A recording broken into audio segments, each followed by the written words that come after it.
In a few minutes, we will see a theater when President Macron and his colleagues will gather for the so-called conference. This is a theater because we all know that it's detached from reality. While Macron and his colleagues will celebrate 48 hostages who will stay in captivity in Gaza.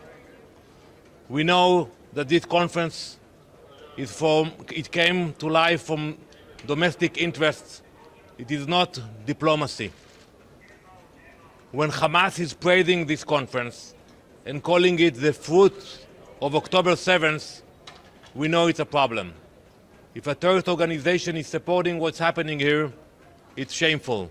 The candidate Mamdani should read the Constitution of the US and to learn the rules of democracy. He has no mandate on this issue.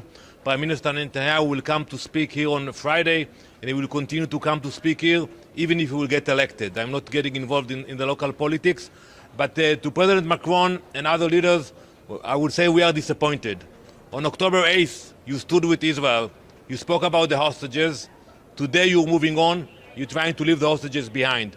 We will not forget them. This war will not end with hostages.